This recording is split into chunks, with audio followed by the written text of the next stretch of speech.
Welcome to the BPSAA podcast. I'm your host, Drath, and today we're going to be talking about risk mitigation with some of the members and partners of the BPSAA. Today we have Grey Wolf from Polarity, Chris from Etho Protocol, Joe from Dragon Chain, and Cryptator from Conceal. Let's go ahead and introduce ourselves. I'm known as the Grey Wolf. I've been around cryptocurrency since about 2015, 2016, and I've been involved with the BPSAA projects. Some of those you may know, which are Pirate Chain, Etho Protocol, and under that there's some projects including Komodo and others. All right, I'll jump in next. I'm Hash Rates from Etho Protocol. I'm in charge of business development, and we were the ones that had, I'm not going to mention any names, but we'll just say a significant founding member of our project, kind of what we assume went bad on us, and so we learned a lot from that. We look forward to sharing that today. So other projects, whether they're part of the BPSA or not, can hopefully learn from not learn the hard way, and we can extract some value from what happened. I'm Joe Rhodes. I'm a founder and architect of Dragon Chain. I've been in crypto since 2010. I'm a 25 plus year software architect. I've had various contributions to Coinbase, Overstock, Disney, and Lockheed Martin. And I'm still at Dragon Chain and, doing the blockchain scalability and security thing. Hey guys, I'm Cryptator. I'm a marketing manager at Conceal. I have been in the crypto community since 2017. My background is in corporate finance. Yeah, that's it. And last but not least, I'm Drath, your host. I am a captain over at Pirate Chain, the founder of the BPSAA, and I am a project advisor over at Nightlife Crypto. And I've been in crypto for since 2016. Alrighty, so topic of the day, as I said, risk mitigation. Does anybody want to give their quick thought on what risk mitigation is? What I could do, Drake, is talk a little bit about what happened and kind of put it in perspective as a talking point, if that's okay. Sure. Okay, with regards to risk mitigation, of course, that's pretty straightforward. That's trying to minimize your risk of your cryptocurrency project. And to frame it from the event at Etho Protocol, I think is unique, particularly for a lot of small projects, and try to put that in perspective. So, is being part of a small or an upstarting cryptocurrency project, everybody's short on resources. And therefore, when you have an individual or individuals that step up and are contributing, you want to encourage that, right? Because basically everybody volunteers here in crypto, at least a lot of projects, not a lot of paid developer jobs, especially in the early days. And so you assume that just because somebody volunteers and they do work, that you kind of take that. And of course, with that volunteering, there's not a lot of oversight. Just because you don't have the overhead of oversight. When you've got a lead developer or somebody that's helped start the project and they're spending an inordinate amount of time and they're building different let's say different extensions, protocols, bridges, gateways, and all these tools that make a cryptocurrency project focus, it's difficult to keep an eye on everything. And then also, with regards to documentation as well, I'm not a developer, so to speak, but I've done enough development to recognize that development in itself the documentation of development can almost take more time than developing it. And so when you've got somebody that's banging out code in the middle of the night and they're working on Solidity and smart contracts and all these things, and they're testing and they're running and they're developing and they're testing, and hours and hours and hours of being deep in the woods, to then go out and take that entire experience and memorialize it in GitHub is extraordinary. And so I think one of our takeaways is that at least at Etho Protocol, one of the things that we found was the lack of documentation from our development team, because there's so many people in the process and doing so much work, and just getting the work done in itself is extraordinarily difficult, let alone having the overhead and the people to document all the work that gets done. So what I would say, at least from a standpoint that, you have to trust people in this business. It'd be nice that if every single wallet and every single thing you did was let's say, multi-signature. But quite honestly, multi-signature does not necessarily apply to all things. For example, if you talk about, let's say, your domain name, right? And of course, we have our friends at Handshake, and they've got decentralized domains and all that, and that adds to that. But I think all the projects here, for example, have got a domain name. And our domain name is at Namecheap. That's where we have the ethoprotocol.com domain name. Well, that DNS provider does not provide multi-sig for domain name access. There's a username and a password, which means that anybody that has that can affect the domain name, right? And so therefore you have to trust people with that. So this idea in cryptocurrency that we live in two different worlds. We live in the perfect decentralized crypto blockchain world where everything's decentralized and it's all protected. But quite honestly, that's not the real life case. Real life case is a lot of things that you do are also in the traditional centralized world, because the tools just don't exist like a traditional domain name provider with multi-sig protocol for your domain name ownership and management, right? It just isn't there. And so it's almost impossible to put, let's say, blockchain type technology security on every single aspect of a project. So since you can't do that, the next best thing that you can do is try to have better documentation, I would say. A lot of the work that was done by this particular individual was not documented as well as we would have liked, so we had to reverse engineer a lot of things. So try to keep up your documentation, because that is something that people can do. And then when you have an individual that has a particular key or access to a singular device, you need to at least have 2 or 3 other people that have that same access. You hope that you can catch that particular individual before they go rogue, and then try to change that singular point of access within your group. That's what we've done now, as we're still looking for multi-sig protocol stuff. So that's kind of the quick takeaway from what we experienced. We had a very significant contributing member go rogue on the project. They still controlled a lot of the intellectual property or had not published it. And so besides going rogue with bridges and other things, we also had some difficulty with trying to reverse engineer it, which we've now successfully done, and we're doing a better job of it. So that's a very, very broad takeaway on the event, that what happened. So for what that's worth. So I wanted to share that perspective.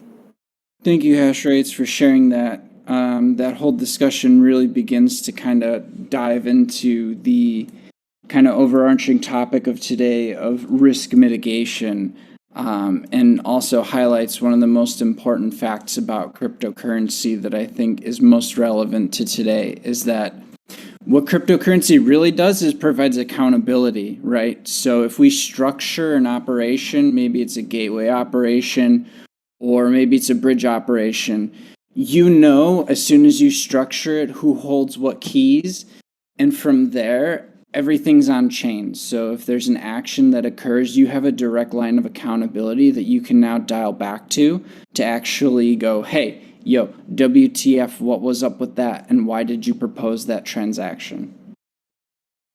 Does anybody have any other examples or theoretical things that could happen in terms of risk with projects, or hell, even individuals? Yeah, I'm thinking about multi-sig and colored coins. Basically, for a project to be completely decentralized, like what the guys said, we need multi-sig on bridges and on wallets, especially on pre-mined funds for the projects, the project funds. And if we also can have colored coins for DAO decision making, in order to avoid the decision making process to be centralized, which is basically the whole problem in the world that we live in.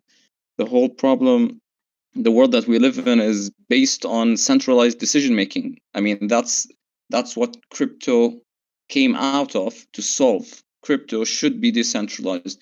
So we should definitely focus on the DAO decentralization via multi-sigs and colored coins. And if there's additional technology that I'm not aware of, but definitely that's the core concept of crypto.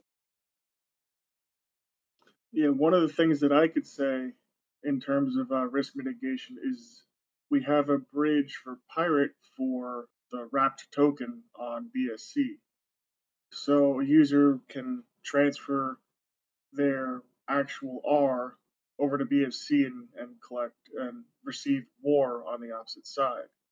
Now, personally, we didn't believe in minting functions and burn functions and such because we've seen too many times where the code for say any given project seems solid and then all of a sudden that function gets somehow taken advantage of and then additional tokens are either burnt or released when it shouldn't be.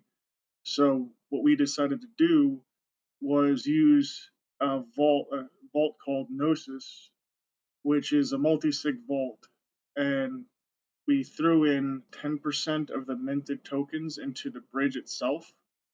And then the remaining tokens we locked in the multi-sig vault and had 7 users put their keys in. So essentially, you need 4 out of the 7 to be able to move any sort of funds from the vault. So that's the type of risk mitigation that we used in order to prevent anybody from trying to steal tokens and so forth. Yeah, I can say that on our projects that we use a variety. We try to keep some of the security processes pretty tightly controlled, and not necessarily published in some cases. And you have to know who your people are, and the level of responsibility should probably inside of a project should probably be tied to how well known they are, how doxed they are for one thing, and also I guess corresponding to their reputation over time as well. And because there are a lot of cases that surprise me with exchanges, say, where they aren't, in my opinion, properly managing the hot wallets, that they are not segregating or breaking apart the wallets so that you can they at least and this is for centralized exchanges, of course, but they should be using the tech to hold only reasonable balances that might be needed in a general spike for trading volume in the hot wallet, and yet a lot of them are just keeping everything in hot wallets. We do use Gnosis on Den.social for all of the DAO functionality. We're working into getting because we're a hybrid environment, so we have known I guess transparency as to what is decentralized and what is not, and part of, like, say, the management of the funds that are held by the DAO itself, that is DIN, are all managed in a decentralized Gnosis multi-sig wallet. But there are a lot of things that I don't know if we get into outside of project, but how individuals can protect themselves that we've learned a lot about since 2016, right? So, and that surprisingly, most projects aren't using the tech for a lot of things they should be. Yeah, I agree. And going along that path, what are some of the risks that projects face that aren't really thought of? Like they may not be, huge risks in per se in terms of user funds or project funds, things like that. But especially with small projects, what are some risks that they inherently face that aren't really able to be mitigated? And one example I can think of off the top of my head is what Chris said earlier about the website domain, you know, with hosting and such. But aside from that, what other things are inherent risks to small projects or even large projects as well that most people don't think of? I would say a huge one that's simple but extremely important is communications. And part of that could be the website. And although we haven't seen the necessity to do it yet on any of the projects that we've had, you could do a decentralized hosting of the main uh, of the main maybe the Web3 interface. So maybe you could have a standard website for normies, but when you get into anything that would be related to interacting on chain, that maybe it would be the decentralized hosting. But then you still have and you could use ENS or something else too for pointing to things. But probably the simplest thing that surprises the heck out of me that for most projects don't do, especially projects that are in certain phases, like say if it's brand new, or if there is a lot of expected announcements around a launch or something, that most crypto projects have experienced some form, obviously either internally or externally, of impersonation of leaders, things like that. And some of the solutions, like say on Telegram and elsewhere, are adding things to their profile. I will not DM you, that type of thing.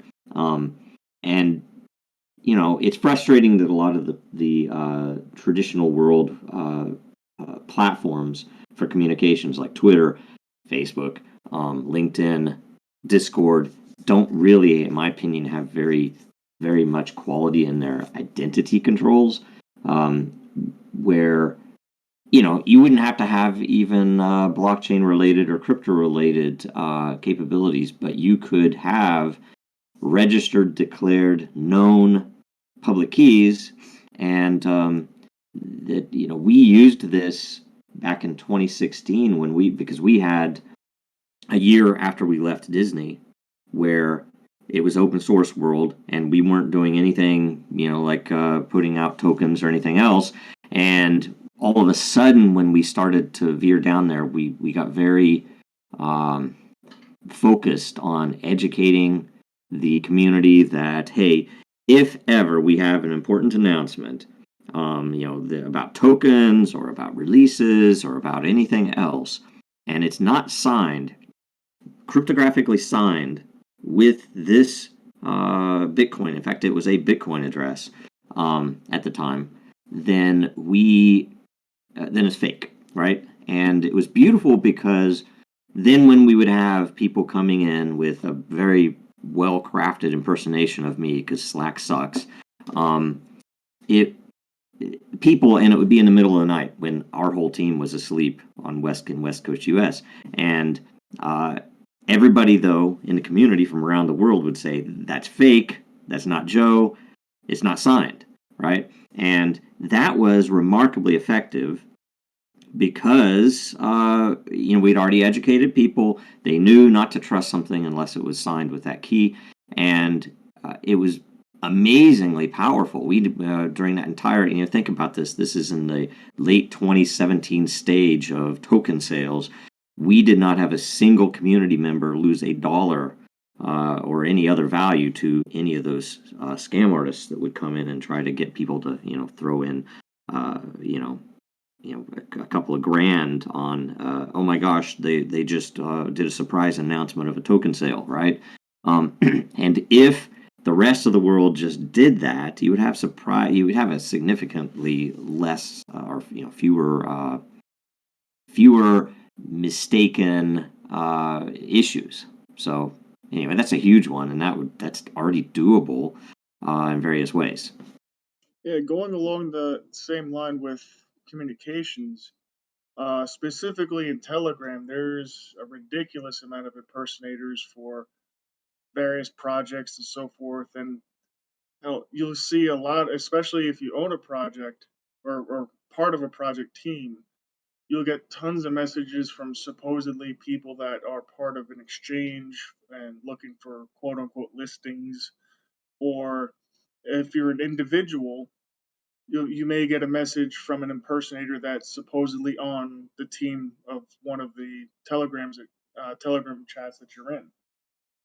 And as hard as it is sometimes to see through that, the best way to really, that I found at least, to uh, kind of figure out who you're actually talking to is to talk in, the main chat for that the person that they're supposedly representing, and then find that person and ask if they've messaged you, so forth. Or what you could also do is click on that person's name and start a chat with them and see if it brings up that exact same chat. If it does, then you're probably dealing with that correct person. But that's still, a few things here and there that they spammer could do to you know cover their tracks a little bit more to make it really seem like they're the person that they're trying to impersonate. So there's a lot of risk that goes along with that, and not much you can really do aside from just verify, verify, verify. So I have a little comment on that. Speaking about the community, we found out about our hack through a community member.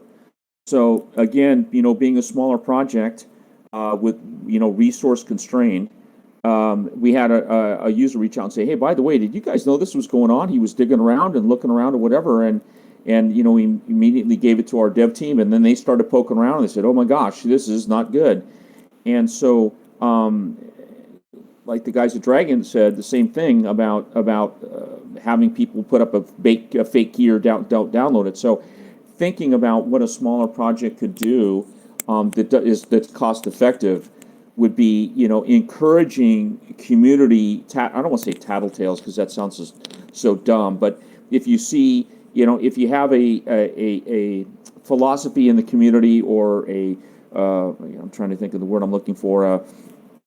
An attitude in the community. Look, if you see something you don't like or looks a little bit fishy, speak up.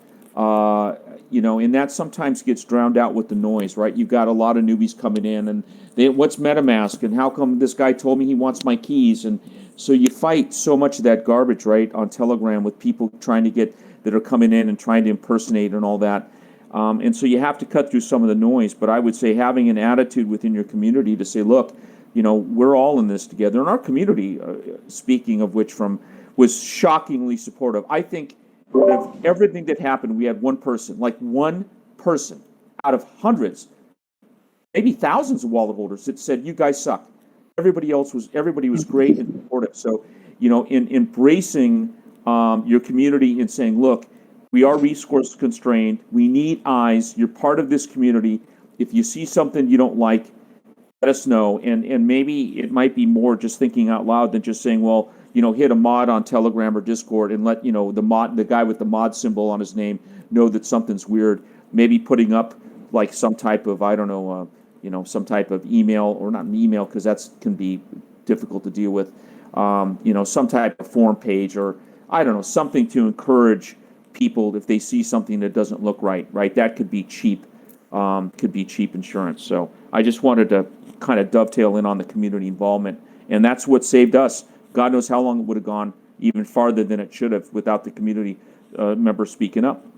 So 100% Terry. Community is the entire reason we exist. So I agree with you there, and we need to do our best to internally police ourselves so that we can remain as functional as possible. I think we should, as like the decentralized crypto community, we should be doing like decentralized communication platforms, like basically a reputation management system, like the PGP key servers. So we have like a key server, and all the projects can put the team members' keys on that server. And with that communication platform, when you send something, the community can actually verify that that was the actual sender. So that's the beauty of PGP. I like that, and I think we should definitely do that in the crypto community, because social media is full of scams and it's full of scammers, and you cannot control it. And the majority of people won't verify because it's hard for the normal user to actually verify it, and basically social media is not built for that. So I think we should, basically the crypto community should build an alternative social communication platforms that you actually can manage the reputation. You can actually verify the identity of people based on keys, PGP keys, and signatures. That's my thought. Absolutely. No, that's a fantastic idea. Because one thing is whether we realize or not, the end user is the one that's always affected every single time, right? Because not only does the end user have to deal with, scammers themselves and impersonators from projects that DM them and so forth, but with all the inherent risks that go on within a project itself, without proper mitigation practices, you know, while the team and the project itself gets messed up, those end users have their own funds tied into that project, whether they have the project's tokens or if they're staking something from the project or whatever, you name it, they're the ones who always get affected. So, like I said, whether we realize or not, by mitigating risks from within a project, we're actually not only helping out the project, but we're also helping out the end user as well. Yes, we're strengthening the whole community. Yeah, I agree. So basically, we should change the notion, like all the current notion in the crypto community. Like if a project does an announcement, they just do an announcement on typical social media. My idea would be like, okay, put it on social media because the majority of users are on social media. That's fine. But we should put something like a link down that they can click and they can verify on like based on key servers, based on signatures. Like a project cannot do an announcement without that link. Like community members can click on that link and they verify that this announcement is actually true. That's my thought. Yeah, that's what we've done for quite a while, and it actually works. And some people won't care. Some people won't care, but if they're about to spend money, they're more likely to look or to ask someone who might be more technically adept. Is this legit? But most of them, most of the signature verifications are web based. And yes, there probably should be some better security and better UI on some of them, but it's still, there's at least something there. And as to the normies, I was surprised that they let us do it, but we included the first ever. This is Dragon Chain in 2017. Probably it would have been in September or so, but we had a press release. That was the first ever press release with a signed cryptographic message in it. And we did that on purpose where someone could cut and paste it directly out of the press release. It was interesting. In fact, yeah, I found the link here. I was like, I wonder if I can find that. But it was on the 2nd of October in 2017, the day that we actually released it, so that you could actually see the Bitcoin address from which it was signed, and we had there was a way to verify it and everything else. Anyway, as a final thought, what are some ways that users can protect themselves from risk within the crypto sphere in general? Patience and education, right? Absolutely, yeah. Do your own research. At least know what you're doing. Risk what you are comfortable risking, given your level of knowledge about what you are going to risk it with, and about how it's going to be used. Try not to be emotional. That's the other thing. What about specifically? What about risks that they may not even know is a risk? Prime example is the common saying in crypto, not your keys, not your coins, right?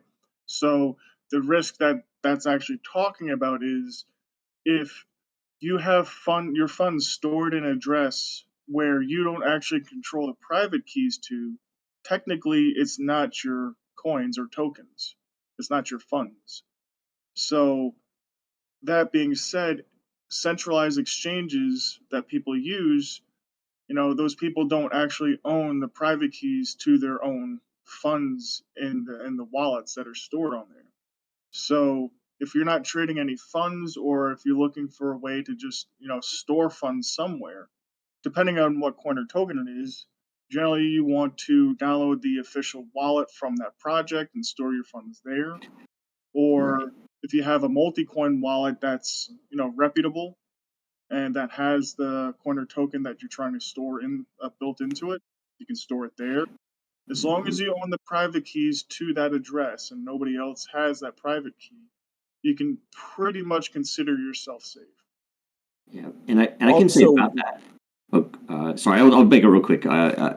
You can, as projects, we can incentivize that. We created the time system specifically to incentivize normal people who didn't know that in 2017 to prefer keeping their coins in a hardware wallet out of an exchange because especially back then there were so many hacks at the exchanges. So as projects, you can also incentivize people to do that, in various ways. Anyway, sorry. One of the most important things you can do to protect yourself is what you don't do. And that is never answer a direct message ever on Telegram. If somebody DMs you about trying to help you on the project, you're trying to get scammed. Don't answer it. That's with simple advice, but man, it goes a long way. Another thing that I can think of is storing your funds on an offline wallet. It sounds simple, like some sort of paper wallet or a wallet in which the keys are not stored on your computer. Because if your computer gets hacked, or if somebody steals say you have it on a laptop, somebody steals it, then your funds are pretty much gone.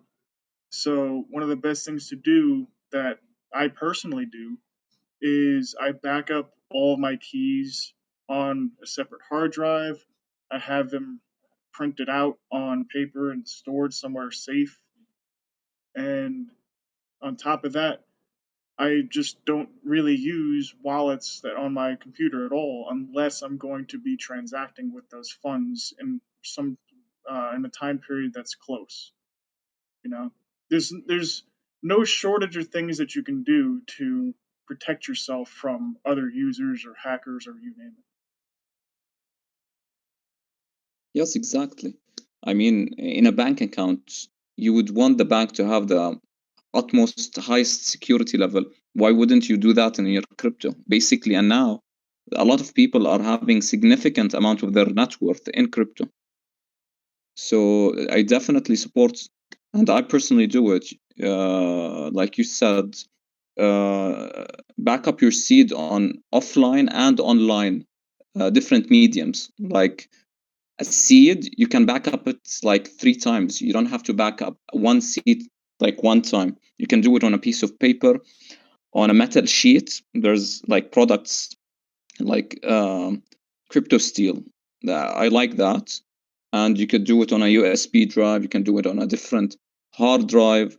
So you can do a lot of things, and you should do a lot of things. And one of the most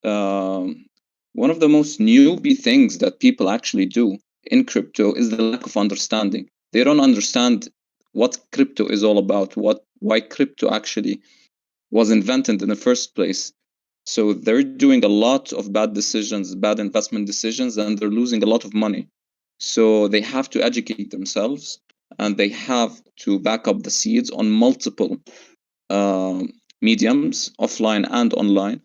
And definitely do not listen anybody to social media influencers, because personally, the majority of them just sells like dreams basically, and their pump and dump projects not all influencers, but a lot of them, and a lot of people lose money from just listening to influencers.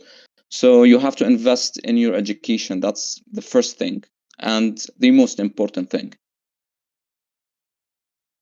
Also, if you have the option for 2FA and things like that, that's also something that's very worthwhile. It may take a little bit longer to log into somewhere, but convenience usually results in a lack of security. So, because most people think, oh, nobody's going to get into my email because it'll ask me if that was me if I logged in. Not all the time. And your email can also get hacked too. It's been known to happen. So by Yes, having 100%. security to where you need that extra piece to log in, I mean, it provides such additional security that it's at that point it's I wouldn't say it's not near impossible, but it's very very difficult to tap into any account that you have if you have 2FA set up. Yeah, of course. Like you have to do two-factor authentication on anything. Basically, on your email, that's the most important thing because your email is connected to personally your whole digital identity. They can get into your exchanges from your email. So your email is like the cornerstone that you have to have the most security on. So definitely, yeah. Well, I think this is a great point to end at. Appreciate everyone listening, and thanks to Wolf, Chris, Joe, and Cryptator for joining in and giving their thoughts and opinions. This is your host, Draith, signing out. Stay safe, stay healthy, and I'll catch you all next time.